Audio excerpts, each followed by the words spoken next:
right, we're gonna knock off another chapter. I believe this chapter is Almendras, page 121, the almonds.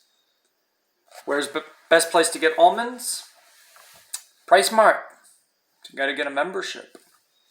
I'm gonna go there today and maybe get some almonds. Although it's not my number, but I just kind of flash my card and I'm like, look, let me go in. I'll buy stuff. Help the struggling economy. So, Almendras. My neck hurts, said Mama as she massaged the back of her head with her hand. It is not my neck, it is my arms that are sore, said Hortensia. What is the same for everyone, said Josefina. When you first start in the sheds, the body refuses to bend, but in time, you'll get used to the work. Everyone had come home that night, tired and with various aches and pains.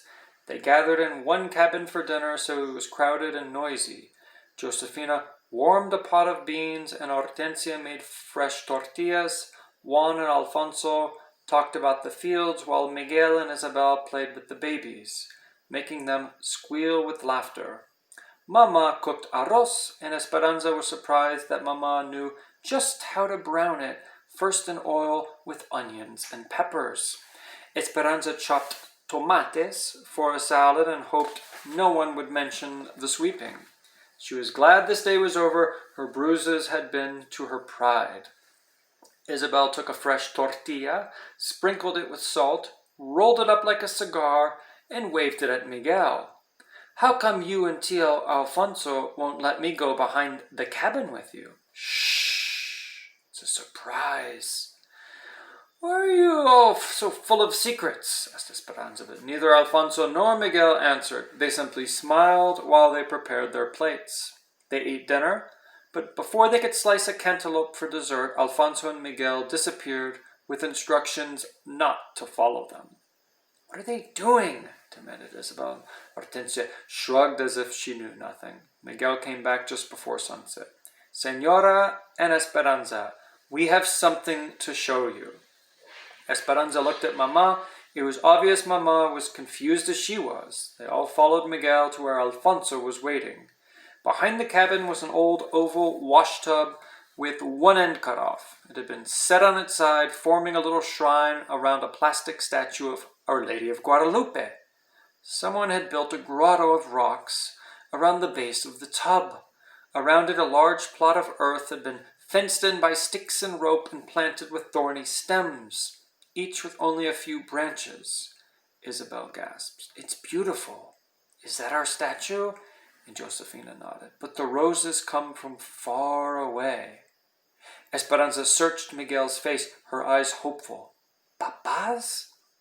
Yes, these are your papa's roses, said Miguel, smiling at her. Alfonso had dug circles of earth around each plant, casitas, little houses that made moats for deep watering, just like he had done in Aguascalientes. But how? Esperanza remembered the rose garden as a blackened graveyard. After the fire, my father and I dug down to the roots. Many were still healthy. We carried the cuttings from Aguascalientes, and that's why we had to keep them wet. We think they will grow. In time, we will see how many bloom.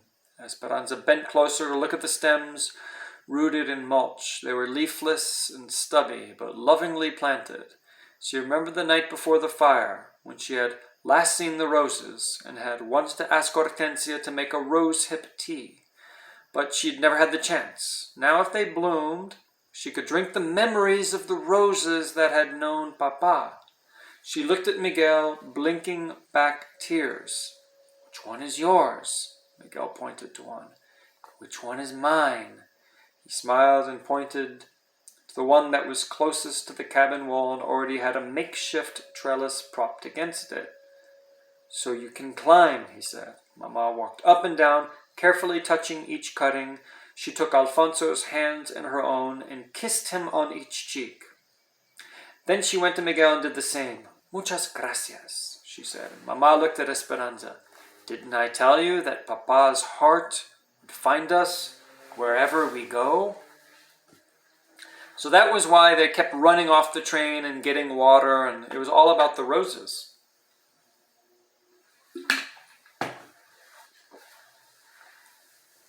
Okay, top of 125. The next morning, Hortensia put a piece of fabric over the window and sent Alfonso next door with Miguel, Juan, and the babies. Hortensia, Mama, and Josefina brought in the big wash tubs and filled them half full with cold water. Then they heated pots of water on the stove and warmed the baths. Esperanza was excited at the idea of getting into a tub. They had all they had done since they arrived was wash their faces and arms with cold water in the sink. She hadn't had a real bath since she left Aguascalientes. But it was Saturday and tonight was the Jamaica, so the entire camp was getting cleaned up. Baths were being taken, shirts ironed, and hair washed and crimped. Hortensia had given Esperanza her baths since she was a baby, and they had an established routine. Esperanza stood near the tub with her arms outstretched while Hortensia undressed her. Then she got in the tub and tried not to wiggle while Hortensia washed her. She'd tilt her head back, keeping her eyes closed, while Hortensia rinsed her hair. Finally, she stood up and nodded, which was Hortensia's signal to wrap the towel around her. Esperanza went to one of the wash tubs, put her hands out to her sides, and waited. Josefina looked at Hortensia and raised her eyebrows. Isabel said, "Esperanza, what are you doing?" Mama walked over to Esperanza and said softly, "I've been thinking that you are old enough to bathe yourself, don't you think?" Esperanza quickly dropped her arms and remembered Marta's taunting voice saying, "No one will be waiting on you here." "Yes, Mama," she said. For the second time in 2 days, she felt her face burning, as if everyone was stared at her. Hortensia came over, put her arm around Esperanza and said, "We are accustomed to do things a certain way, aren't we, Esperanza? But I guess I am not too old to change. We will help each other. I will unbutton the buttons you cannot reach, and you will help Isabel, yes? Josefina, we need more hot water in these tubs. Andale, hurry." As Hortensia helped her with the blouse, Esperanza whispered, "Thank you." Isabel and Esperanza went first, bathing in the tubs, then bending their heads over to wash their hair. Mama and Josefina poured cups of water over them to rinse off the soap. The women took turns going back and forth to the stove for hot water. Esperanza liked being with all of them in the tiny room, talking and laughing and rinsing each other's hair. Josefina and Hortensia talked about all the gossip in the camp. Mama sat in her slip and combed out Isabel's tangles. The women took their turns when Hortensia needed hot water. Esperanza rushed to get it for her before anyone else could. Clean and dressed, with still wet hair, Esperanza and Isabel went outside to the wooden table under the trees.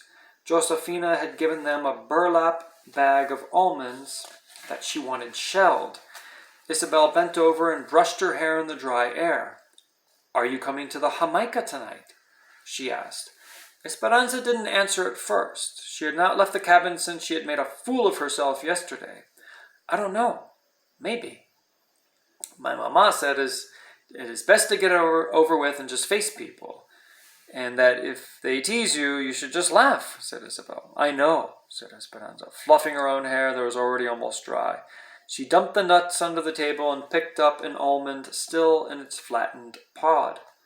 The soft and fuzzy outside hull looked like two hands pressed together, protecting something inside. Esperanza popped it open and found the almond shell. She snagged the edge of the shell and pried it apart. Then she pulled the meat from its defenses and ate it. "I suppose Marta will be there tonight." "Probably," said Isabel. "And all of her friends, too." "How does she know English?" "Well, she was born here, and her mother, too." "They are citizens," said Isabel, helping shell the almonds. "Her father came from Sonora during the Revolution. They have never even been to Mexico. There are lots of kids who live in our camp who have never been to Mexico. My father doesn't like it when Marta comes to our Jamaicas, though, because she's always talking to people about striking." There was almost a strike during almonds, but not enough people agreed to stop working. My mama says if there had been a strike, we would have had to go into the orchard and shake the trees ourselves for these almonds. Well, then we're lucky. What is your mother making with these nuts? Flan de almendra, said Isabel. She'll sell slices at the Jamaica tonight. Esperanza's mouth watered. Almond flan was one of her favorite sweets. Then I've made my decision. I will come. I'm starting to get hungry too. My favorite is from Copan. Copan Ruinas. They have a flan de nance, of the little fruit nance. Flan de nance, Nancy. It's delicious, so good. And I'm from Miami, so, I'm a quarter Cuban, so the Cuban flan is very good.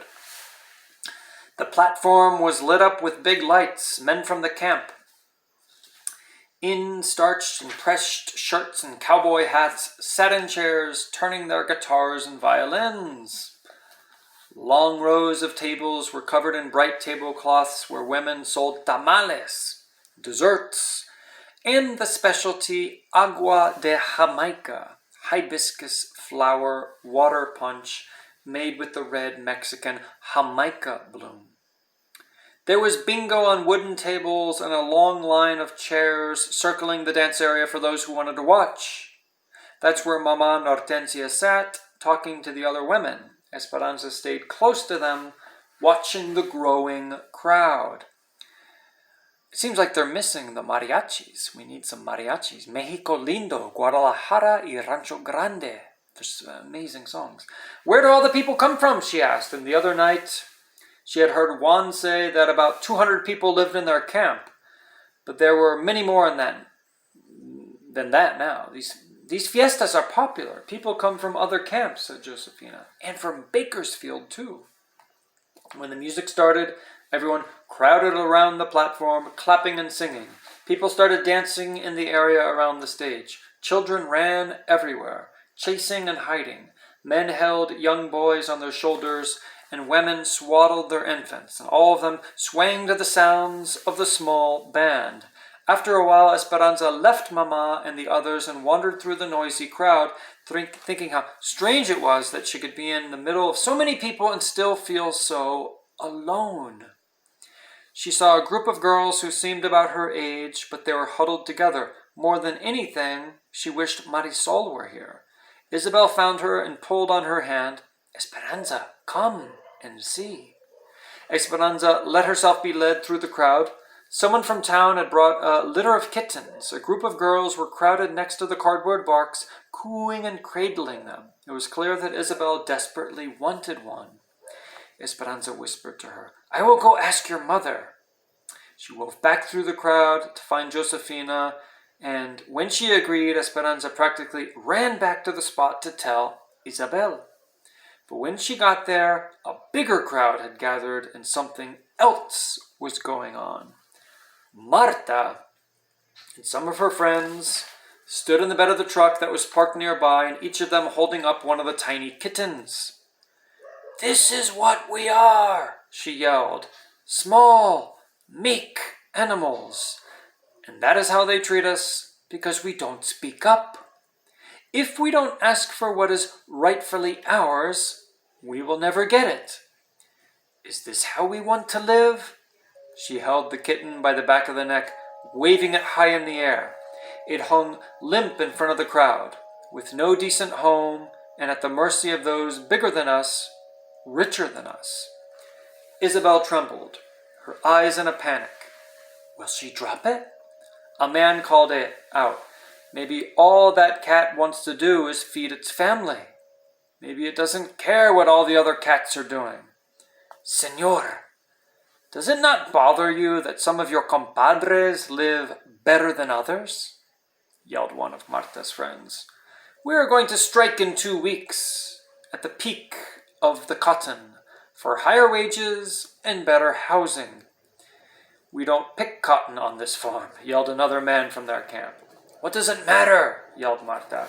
If we all stop working, if all the Mexicans are juntos, together, she made a fist and held it in the air. Then maybe it will help us all, he yelled back. That is a chance we cannot take. We just want to work. That's why we came here. Get out of our camp! A cheer rose up around him, and people started shoving, and Esperanza grabbed Isabel's hand and pulled her aside. A young man jumped into the truck and started the engine.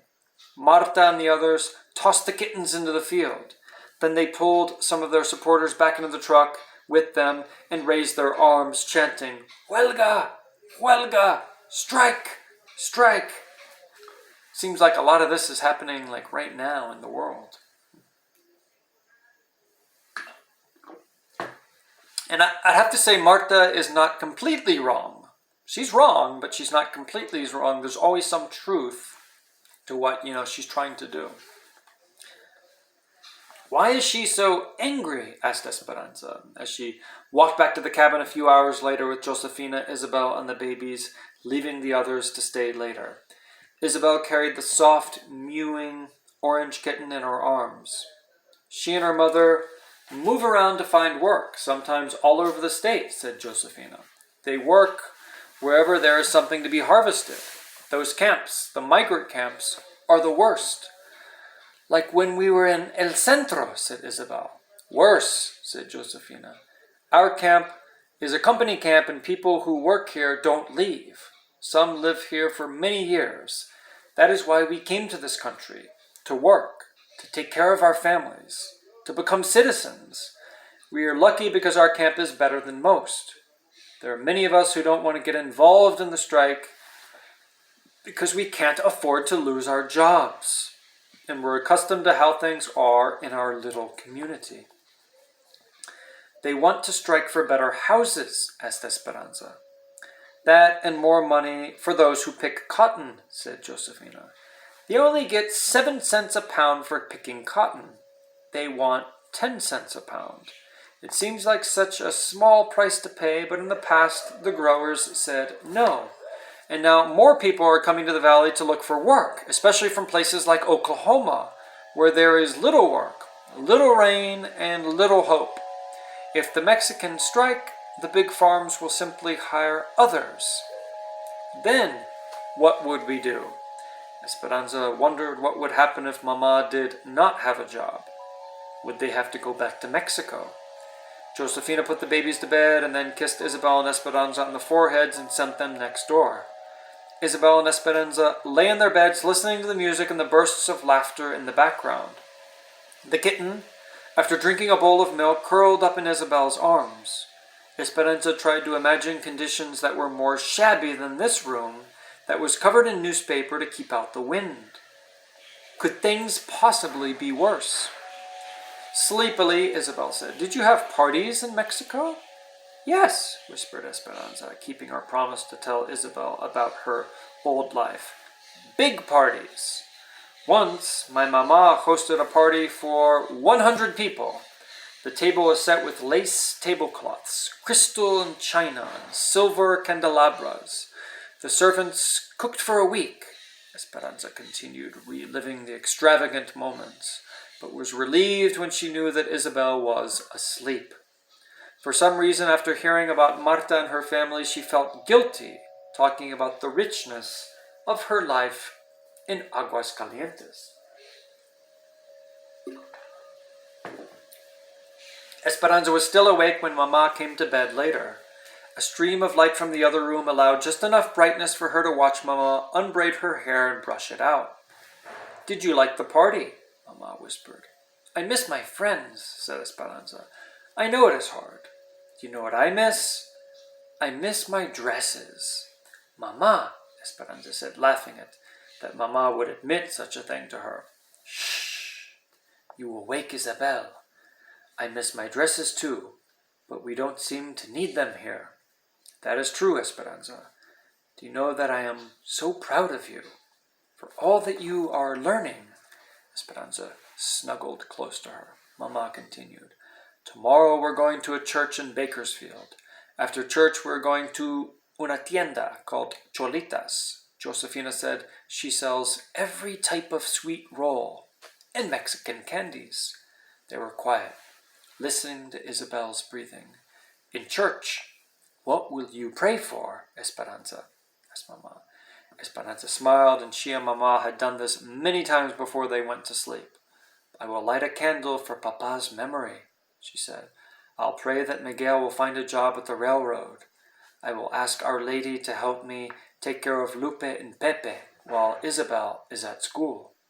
And I'll pray for some white coconut candy with a red stripe on the top. Mama laughed softly.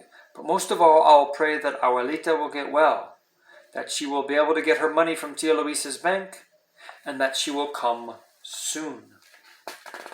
Mama stroked Esperanza's hair. What will you pray for, Mama? I'll pray for all the things you said, Esperanza, and one more thing besides. What's that? Mama hugged her. I'll pray for you, Esperanza, that you can be strong no matter what happens. It's the end of the chapter. And stay tuned for the next.